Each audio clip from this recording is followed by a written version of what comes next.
Over the years, what I've learned is, especially with the horse heads,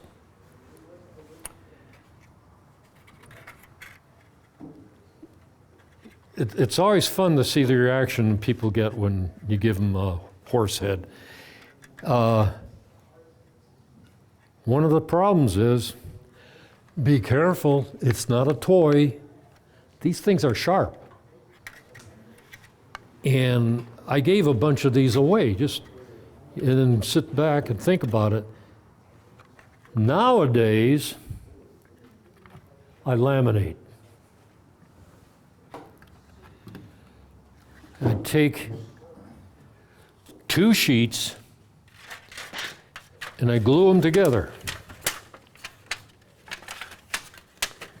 Let's see, it was on that. Here's one. Notice how thick that is compared to just the simple one. Now you've got a beefy set that you can use for your parts.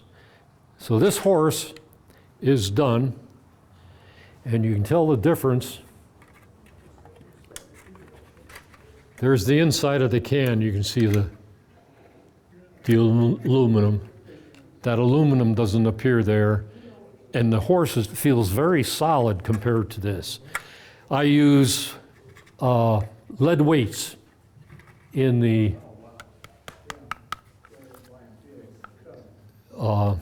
this little box-like form. And the lead weight I use is from the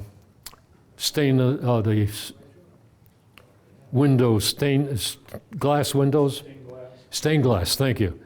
You can get that, it's like a rope almost of lead. And it was a gift. I had a gal give me a gift of a whole, it looked like a lariat. And over the years, I've been snipping off weights and putting them into the horse heads. Again, on your printer, you can make it any size you want. And you can build anything you want out of whatever. Michelob. When it comes to laminating, one of the things I've done, because one of the very first horses that I gave away, or I think it was probably one of the GBs, someone came up, they said, "Would you sign this, please?" Sure, I'll sign it for you. So I signed it. And then I figured, as I'm building these things, maybe I should put my name or at least the date on the bottom. Well, it's very simple to put it on one sheet.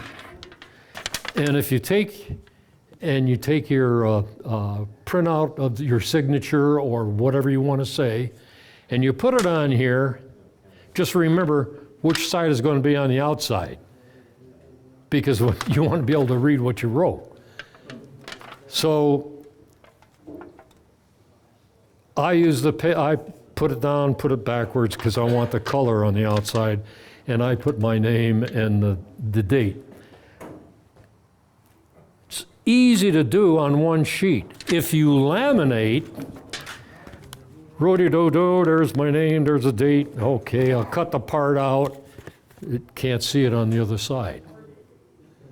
It's too thick, the glue in between. Doggone, now I got to go over it and press hard. So do it on one sheet and then laminate. There is a difference in cans. And I made this double pontoon German whatever. It was a jet-powered double pontoon thing and had a jet engine. And what they do is go chase after our ships. One night, I'm taking the patterns from the paper model to make this German boat. And another night, I was using paper patterns, but a different can. I don't remember what they were. And I cut the patterns out. And then sitting there listening to classic music or a book on tape, I'm putting the thing together.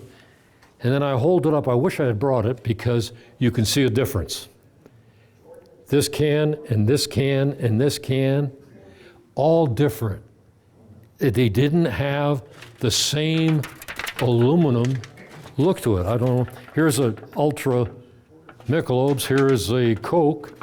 They are pretty doggone close on the inside. So there is a difference. Here you will see a series of rivet patterns, burnishing for the rudder by pressing the ballpoint pen and craft foam in here to give the vertical fin a little thickness. You know. What about the tabs that you pull off the top? You can put it together. Cylinder heads for your flying models. Also, around the house repairs. I have iron fencing around the house. The iron fencing is fine. The caps rust out for some reason. And you can order them $7 a piece, but then you got to wait for them to deliver. Hey, take a soda can, make a cap. I did 8 or 9 of them already, and I just spread with Rust-Oleum primer and then painted them black, put them on, and they just fit right on. So don't forget that. It's all up to you how involved you want to get. Here's a stagger wing and Batman. Used Guinness, Michelob for the gold, and A&W root beer for the face. He won a model in the SCAMS, Southern California Area Historic Miniature Society, a number of years ago. Francis was there.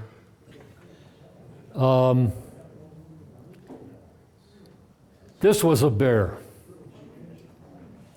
It may look like all you have to do is take a Coors can and attach. No.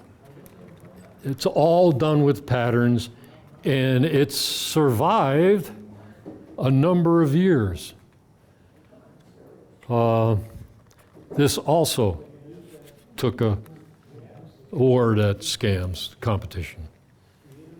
So that's about it, folks. I don't know what else to say. Oh yeah, the signs about injury, true. Here's a Band-Aids. I got a question. Yes, sir. So you take the fiddler's green paper model, Yes. and then you use tracing paper to make To the position, yeah. pattern. Yeah. Then how do you go from the tracing paper? To the aluminum? Good question. Sorry I didn't mention it. Take the pattern and tape it to where you want it to go. Once it's taped, then you take your ballpoint pen over Kleenex, straight edge, and indent. When you, yes, sir. How do you cut them out after that? After you've Oh. your line, how do you cut them out? Use the scissors or the knife? Scissors, an X-Acto knife for, let's say you got some windows that you want to cut out. X-Acto knife works fine. Surprisingly, the X-Acto knives I have seem to be lasting a lot longer than the X-Acto blades. Those, they changed companies here a few years ago, and I noticed that the tips would go right away. And when you order them by 1,000 and they're made by some other company, these things don't die. Of course, I keep a sharpening stone there too, and I will wipe it. But yes, this for getting all of your pattern cut out, and the X-Acto knives for close work. Oh, one other thing, I didn't show you this, pinking shears. It's mentioned that modelers will use this for gluing together because it gives you more glue surface. I've tried it, I'm not happy with that. I prefer to use paper modeling technique where it's just a strip and little diamond cuts. Then take my part, glue it on the inside, take this one, and just glue it together. Now you don't have an overlap of parts. You've got them butting up against each other. That's it, folks. All righty, thank you. Darnell, why don't you come up here and tell us who are the winners